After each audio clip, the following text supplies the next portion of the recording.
Yeah, it's on the shelf back there. Before he gets in here, if he has a Basil Hayden in this list, I'm quitting the channel.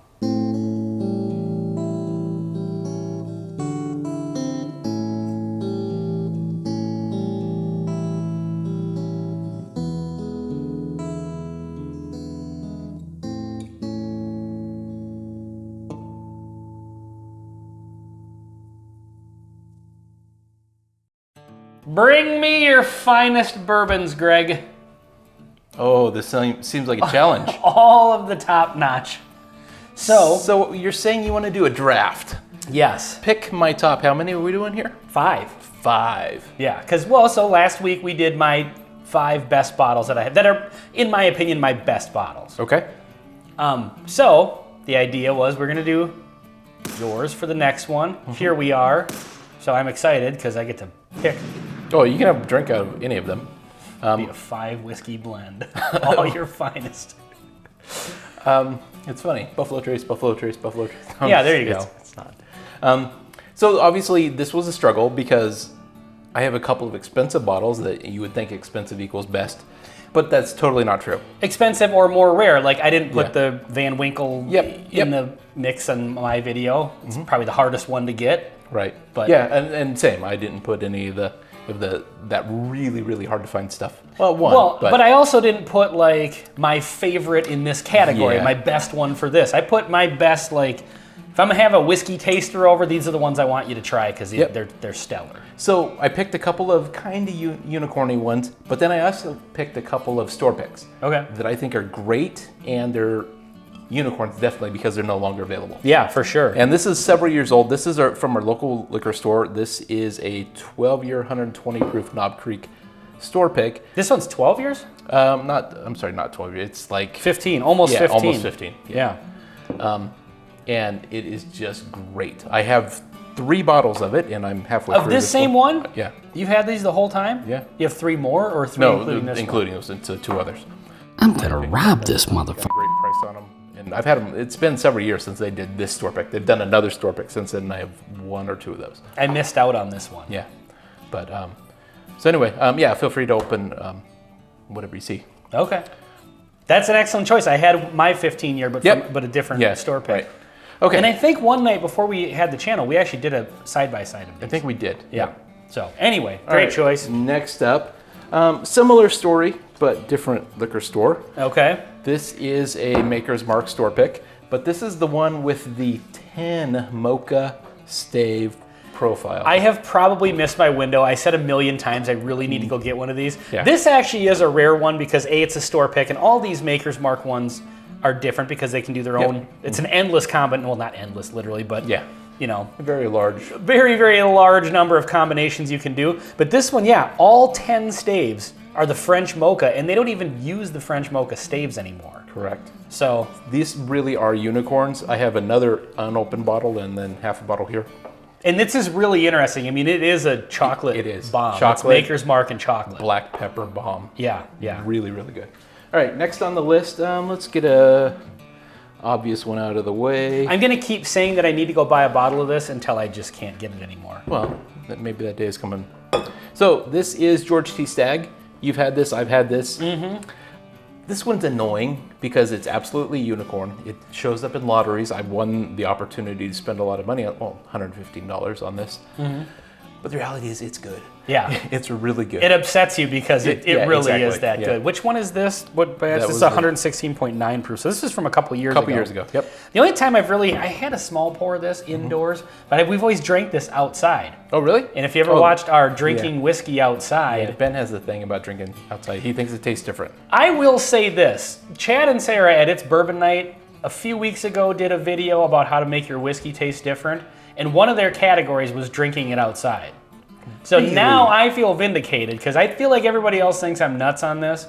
So I am reopening the case on this. Well, I don't totally disagree with you. So, I think it's less of an issue maybe than you make it out to be, but I think it is noticeable. So I'm challenging. I'm just going to take a second here and challenge. Well, Chad obviously copied you. What? Well, I mean, you put yourself in a video with Sarah. It was with both. No. Yeah, with both of them. Just 2 separate videos. Okay. Yeah. That was on my Instagram. I edited myself into other people's whiskey videos. It was funny. Such a good idea.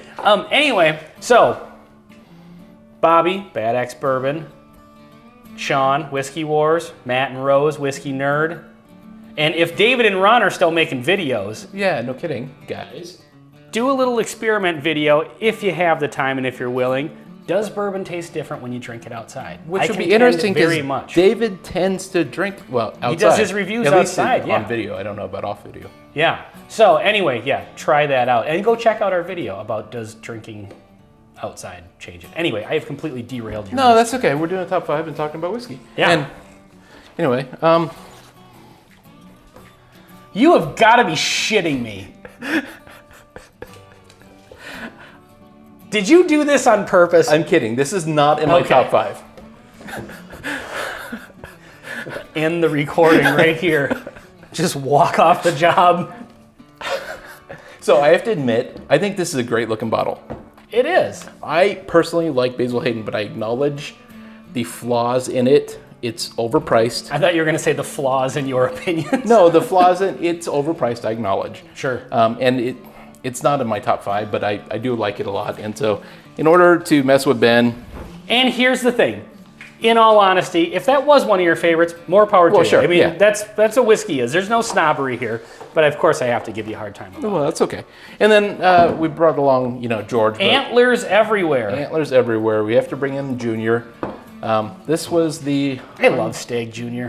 131.9. It's a couple-year-old batch. Maybe one more of them. But again, it's a unicorn. I hate to hunt for it, but when I see it at a fair price, I'll pick it up. And the reality is, it's worth hunting for, unfortunately. Yeah. Now paying overly, ridiculous prices for it, not so much. I mean, Yep. there's better options. Well, there's other options. Lots of options, yeah. But yeah, outstanding. Yep. So good.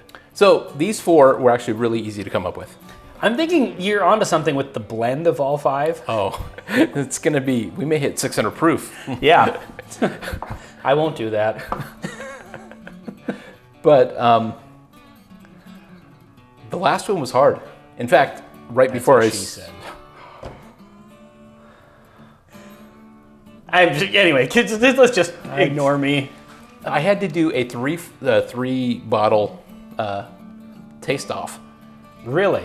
because there were 3, and I will tell you 2 of the ones that, 3 that did not get picked. I guess it was 4 bottles. So I had the Kentucky Owl, which we did a review of a while back, and I thought it was pretty good. Yeah, So I wanted to revisit it. It's really good, but it didn't make the cut. Guero, we recently done Very one. good. Very good. Came close, but it didn't make the cut.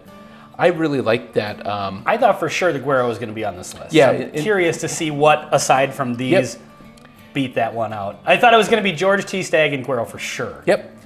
Booker's, the one, I really, really like that bottle of Booker's that I have. And it didn't make the list. And what did? This is a list of Greg's top 5 that didn't make the list. Well, no, that was 3. But this one did make the list, and I think it's a bit odd. Really? Here, let's put it on this side. And we'll Okay. Even out the. So I this would have is not guessed it in a blackened. million years. Yeah, but I thought, you know what? Now this is the blackened cask It's a strength, cask strength Land of and 10,000 Lakes edition. Finished in brandy casks. Yeah, so this it's is a blend finished. of like bourbon and rye, I think. Yep, and it's And then very even maybe- rye forward, but you get a lot of the grapey notes from the barrel, and it is really interesting. This is one that I think we said in the review. This is a whiskey nerd type bottle, Yep. for sure. Not a traditional bourbon. All the others that I was drinking, they're traditional bourbons, kind of turned up to 11, like some of these others. But this one kind of stands out as just unique. Yeah. So threw that one on Honestly, the list. this is a great choice. I would not have thought this one. Yeah. But yeah, so the cask strength version is definitely Yeah. different than just the regular Yeah, one, which is definitely. pretty good anyway. And I don't, like I said, I don't know, I mentioned this in the review, the Land of 10,000 Lakes one. So I don't know if this is a single barrel that was kind of spread out throughout Minnesota, because I've seen that in other liquor stores, Okay. that same one. Yeah. So, solid list. So now, we get to pour one of these. And apparently I get to choose which one we pour. Oh, you can pour all 5 if you like. No, I'm not going to do that, but I think we both know which one I'm going to pour. You can pour whichever one you like. We've never done a review of the George T. Stagg. Really? Never. We've never even busted it out on the channel before. You sure? I don't even think our viewers know you have George T. Staggs on the shelf. So we filmed an episode over sitting on the table. Yeah, never released it. Oh. So I feel like we need to... Okay, well, let's do a review of the GTS. I've been looking forward to this all day because I knew this was going to be on your list. Like, I don't care what else is on the list. I'm drinking the Stagg, the George T. Stagg. So I don't know. This one is from a couple years ago. You didn't open this one right away when you got it. Correct. In fact, So good.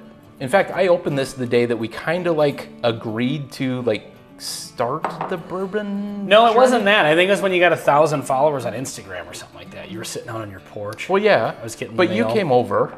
And then did we talk about it a little bit? It seemed like that was kind of the start. Like we weren't there yet, but we were starting to talk about bourbon and collecting and Instagram.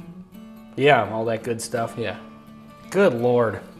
The nose on this is just delightful. It's rich. And what's weird is there's tons of bourbons that have a really rich kind of like aroma. There's just something about this that's just... It almost has a texture to it. Sometimes I bring that up, like the flavor has a clouds texture. of flavor. Yeah, and like you can almost get, it's so like brown sugary and sugar, you can almost get the texture of the sugar in your mind. Like, little granules. Does that make sense? Does anybody else get that where you taste the liquid but you can picture like a texture that goes with it? Yeah, it's oak, But brown sugar, and chocolate. Buttery smoothness, butterscotchy kind of richness. Yeah, it's got a little bit of everything. Yeah. All right, let's go in for it. I can't wait any longer. Cheers.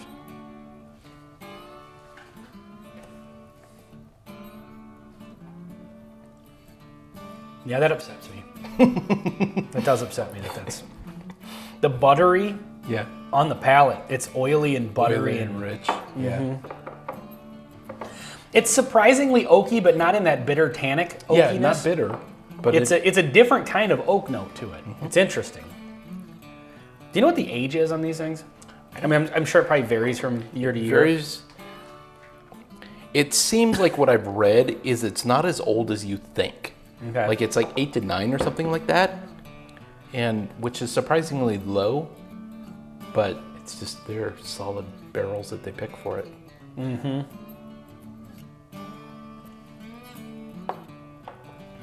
Yeah, there's just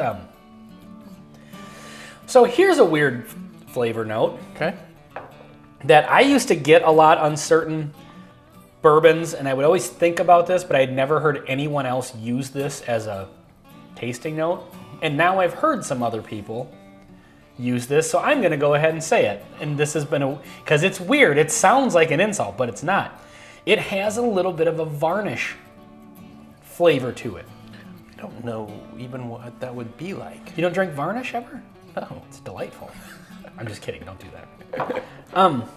Yeah, like that wood varnish sort of, I don't know, it's hard to explain, but it is there. It's weird how like sometimes a whiskey can have like when they say it smells or tastes like leather. Yeah, like I leather totally is a pleasant smell. Yeah. But to convert that into a taste is You would weird. assume you assume a flavor based on a smell often. Right, but you would assume that like if you were to say something tastes like leather, that wouldn't be a compliment for the most part. Yeah. You know? But it is. Well, same with tobacco or dirt or earthy. But some of them have an interesting, weird flavor note that just plays out nicely, and that's what's so interesting about tasting bourbons. Getting a little bit of maple donut. Okay. The sweetness kind of leans toward maple a little bit. So the varnish that I was talking about is very light. I think that comes with a combination of the oak and the alcohol. It's really leans into the ethanol note, kind of has a flavor to it. So it's very subtle underneath. I mean, the alcohol is prominent because it's 116 proof. Yeah. But that varnishy note is subtle and it's wrapped in all kinds of sweetness. There is this one tangy, bitter note. Story of life. The bitter note. It's gonna be sooner or later. This channel will just turn into that. We're just bitter old men sitting around still drinking whiskey. Still have not broken 1,000 subscribers. Like, comment, screw it. Yeah. Like, comment, subscribe. We don't care. Do what you want. We're sick of asking.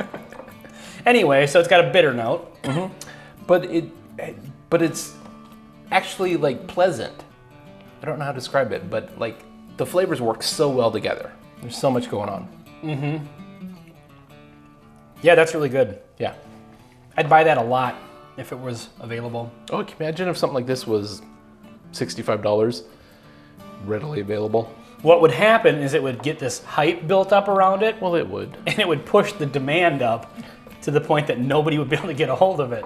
Well, but what if they produced enough that eventually... Well, that would be nice. Yeah. You know what? This is all... So George T. Stagg is from Mash Bill 1. Can we just stop with Benchmark altogether and just put those barrels in a nice place and age them a little longer and make them into George T. Stagg or Stagg Jr.? Yeah, that's You a know, good or idea. Eagle Rare 17. Do something. Just nobody needs Benchmark. I'm sure there's some accountant somewhere saying, Just keep making Ancient Age because A, it's better than what's a different mash bill? Benchmark. That's what I mean for your low proof, your 80 proof budget pour. Yep. Ancient Age is better than Benchmark.